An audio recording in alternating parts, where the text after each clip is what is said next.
So the typical startup story goes like somebody has an idea, assembles a group of people, they start out making an MVP, trying to get investors interested, trying to get first clients, and then the team grows. So what about culture? When is the best time to define culture, and what do we need to define the culture of a company with hypergrowth in mind? Rodolphe, do you want to start? Thank you.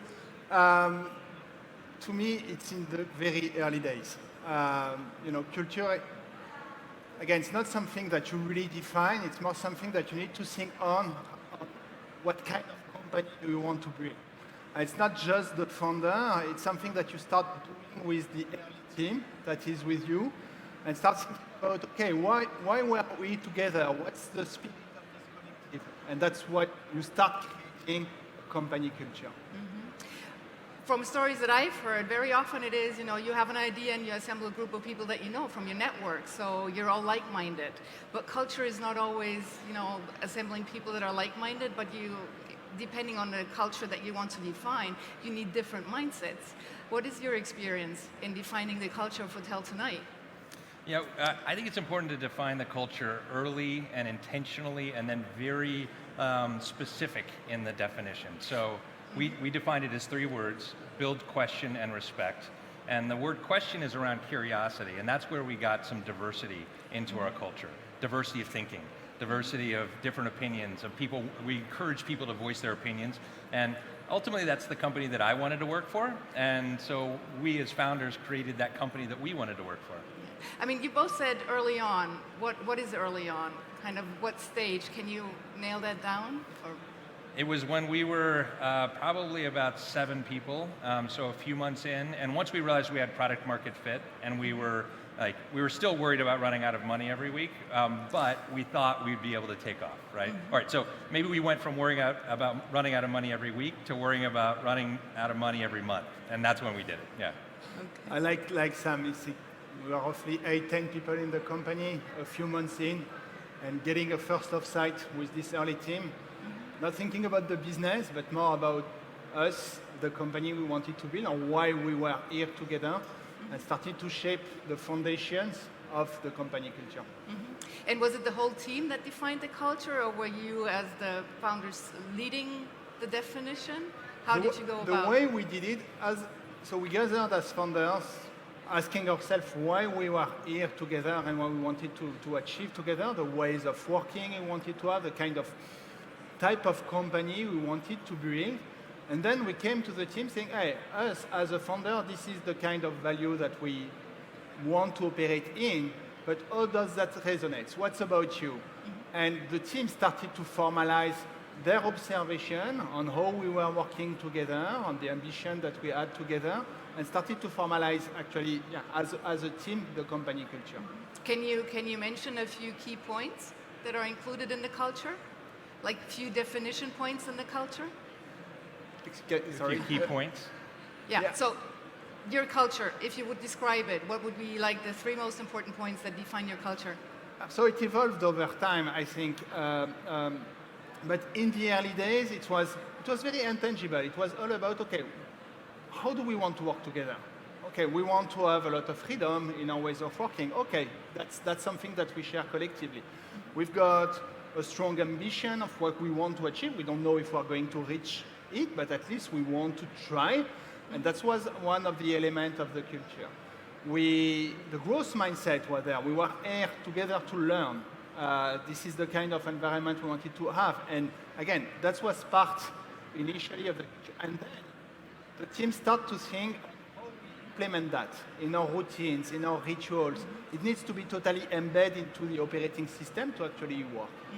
Yeah, okay, so the first key point was defining the culture at the starting point very early on. The second one is as you grow with the team, and you're both technology-based companies, so I assume you had to grow pretty rapidly and acquire new talent very fast.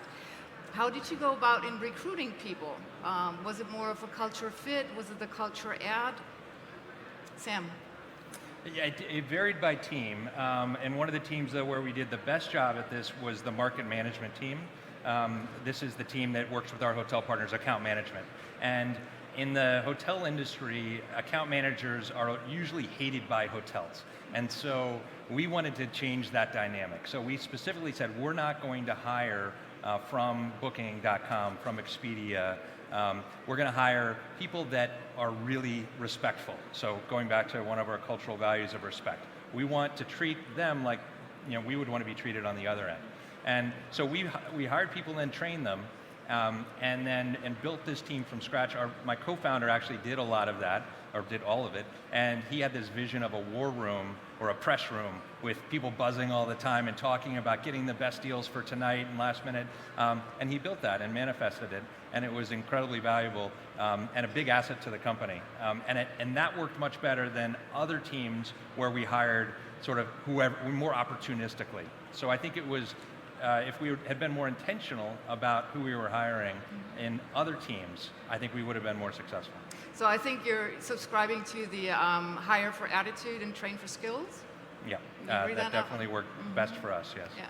How would you see that? I think we've done, I don't know about you, Sam, but this mistake of when you bring someone that seems to be very talented and then, well, there is kind of a miscultural fit and doesn't work as expected with the team and starts creating a lot of friction, etc. And so you learn from that and you understand, okay, we need to find a way, because culture is quite intangible, but to find a way, if we believe in the same thing in our hiring process, so trying to find this cultural fit, how we can detect that, how we can understand if we've got these shared beliefs. So at first I was hiring, I was part of the hiring process of the 300 first people in the company, but this is clearly not scalable. So we had to learn on how we create this kind of cultural fit interview that remove kind of bias also and make it as a scalable process to bring people. Again, it's not about bad or good, but just that would fit into the spirit of your own organization. Okay, maybe you can give us some examples. I also support companies in talent management and recruiting, and it is always a challenge to convey the culture that a company has in the written form, because you do advertisements to attract new talent. How do you do that? I mean, today it's not enough to say, you get free coffee, we have a ping pong table, we do, I don't know, eat outs every Friday. How did you go about in acquiring the new talent to bridge that gap when you had like recruitment ads out? You have some examples for us, Sam? So in the recruiting process or in the, I think it had to do with the way that we would ask questions and the types. So we wanted to get at, do they embody these three areas? And they became our pillars. Like, are they a builder? So are they action oriented? Do they have a bias for action? And have they demonstrated that? Do they question, right? So do they are they curious about the business that we have? I remember recruiting somebody, interviewing them, and I said, do you have any questions for me? And they said no. And I said, great, the interview's over then, right? In a very respectful way, I said that. And then on respect, it basically is the no a-hole rule of looking for, was there drama, was there friction in previous employment situations, or is that coming through in the interview? So we followed those three pillars, and that was our North Star, and it worked very well for us at finding the right talent that fit for us. Okay. It's on both sides also. The candidates try to understand the company culture from the people they meet during the interview process. So on your end, you try to understand if we share these attributes, but also on their end, they want to understand in which company they want to work for. And here, I honestly believe that the best ambassadors of your culture are just your employees, so people working for the company, and they're just sharing how things are in your organizations, sharing about the culture, but not formally as the culture code, more on the experience, the day-to-day experience they are living, and I think that creates this two-side alliance between people saying, oh, okay, this is where I want to work for, and on our hand, okay, I believe that this person will fit in our ways of working. Okay, so the second point we spoke about was recruiting. That takes me to the third key element of company culture is what kind of processes do we need or programs internally to ensure that the culture is kept? Can you give us some examples, Rodolphe, what you did in your company?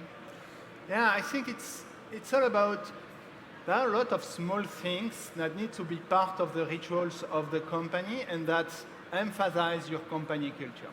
So for example, if we are all about this growth mindset, there is this ritual that we've got every week for every team that is making a retrospective of the week, saying, okay, what we did well, what we didn't do well, what we've been learning during this week.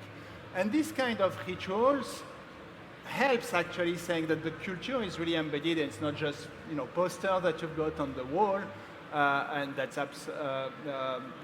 are pretty empty. It needs also to be embedded into all your people processes. That's where it's important. In the end, culture that makes you why you hire people, why you promote people, why you fire people. It needs really to be embedded into that. And particularly, and Sam, I'm sure you've got more experience than me on that, when the company starts to grow, and that culture from the early employees starts to be shared with more and more and more and more people. Right. I mean, it was not just the pandemic, but working remotely was also true for some people the years before. How do you go about with making sure these processes work with teams that are working on-site, that are working off-site, remotely, different countries? One of the things that we did, and one of the manifestations of respect, is a transparent culture and transparency from the top down. And one of the tools we used for that was a weekly all-hands. We called it HT Nation, Hotel Tonight Nation.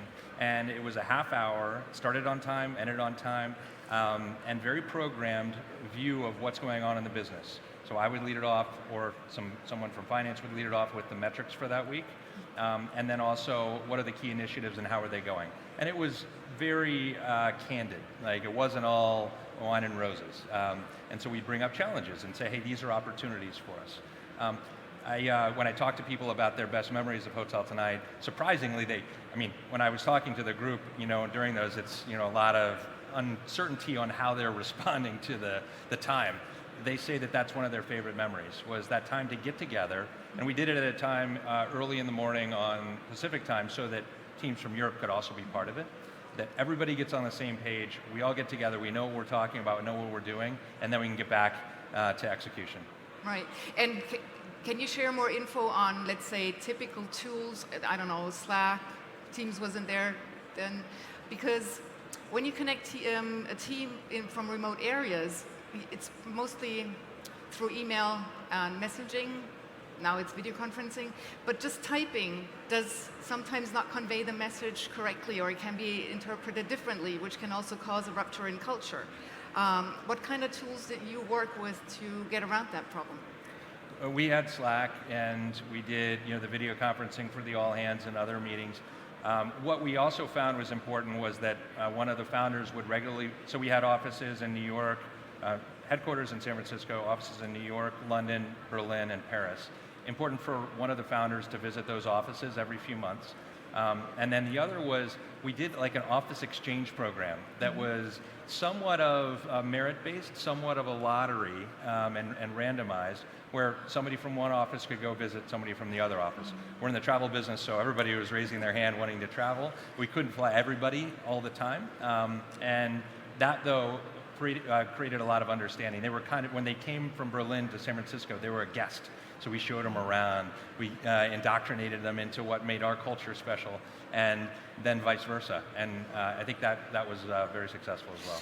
That almost sounds like a promotion to me to get selected for a program like that, which is one of the fourth key elements. So if you're hyperscaling, you're adding talent very fast. You're also adding responsibility, and you want to, raise people within the company. How were your promotion cycles, or how did you go about to develop people internally to give them more responsibility and, broaden their field of work? That's one of the great things of hypergrowth. That brings a lot of opportunity for people in the company, right? Most of the jobs that the company will have tomorrow are not existing today. So the question here is how, as an organization, we can support people to navigate this ambiguity, but also to get the skills so they can grow with the organization.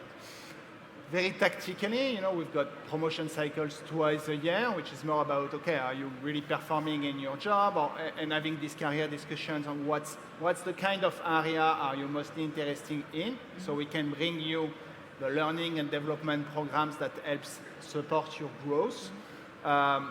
And then we put a lot of resources, as much as we, that were, I think there was a moment in time, which is pretty recent, where initially we didn't have this level of support, both from, for example, learning practices, to structure our learning and development, and now, where we are an organization of roughly 500 people, that can actually build a strategy to develop people on where they want to go with the organization. And what would be the average cycle when people got promoted? When I started in business, it used to be like, at least 2 years. You got to stay in one position, 2 years, 3 years, and then maybe you get promoted. I would assume it was faster. Did you have a rule, or was it just based on the people's skills?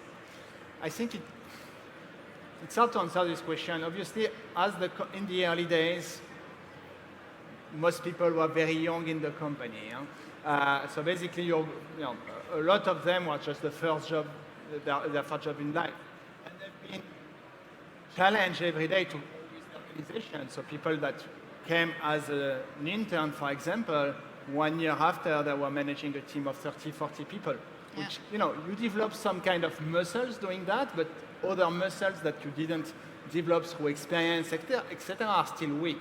So how do you bring this, again, level of coaching, development, and we brought external support to help our people develop on this muscle that they didn't have, so they can succeed with their job. Early days, promotions are very quick, but then you start moving into a moment when you need to bring experts in your organization that will help other people also grow. And obviously, when you are more into senior roles, the path of promotion is less quick. So, growth also means change. In your case, Sam, change was being acquired by Airbnb. So for me, the question now is, how do you go about reassessing, realigning cultures? You're bringing together two worlds which fit together, otherwise you wouldn't have made the deal. But still, how often do you think do you need to reassess a culture in a company, and how do you do it? Whom do you involve? I mean, there were a lot of reasons for doing the Airbnb deal. It was opportunity for the team. We're both based in San Francisco. I have a friendship with Brian, and the cultures are very similar. They're both very respectful. So one of our values is respect. Airbnb's values create a world where everybody can belong. So that worked really well together. That said, one of the things that we've done, and that I've heard that we've done, is bring this idea of building and a bias for action and about being very specific and disciplined with decision making, and brought some of that to Airbnb. And likewise, Airbnb's brought a fair amount of this idea of really intense design approaches and processes to developing products and developing systems. And so the combination of the cultures, I mean, we're much smaller than Airbnb in terms of people and on every measure, though I think that both cultures sort of got better, and the resulting combination is a superior culture and a superior company. And it resonated with the people? How hard was it to, convince the people that you have the culture at now because of the merger? How hard is it to convince the culture, the people? The people of the new added culture piece. Yeah, I think it took a little bit of proving that this could work. It took some examples. It took a little time, for us to have a few wins. So, but we'd like to move quickly, so it didn't take more than a few months. Okay. Last word from you, Rodolphe. How do you reassess the culture in your company? What's important for you, and how often do you do it? I think it's something that comes from the team. Regularly, I would say every 18 months, we need to ask the collective, okay, and again, there is the culture that is intangible, and there is the formalization of the culture, which is the code. But thinking about, okay, do we believe in our values? Is this something that we operate today? Is this something that is still adequate with the stage of the company? And this will come from the organization. don't know if I've got still a mic, yeah, from the organization that redefine, evolve this culture code so they can continue, the belief continue to be there in their company. Wonderful. Well, thank you so much. It was a pleasure having this conversation with you. Thank you for joining us. Thank you.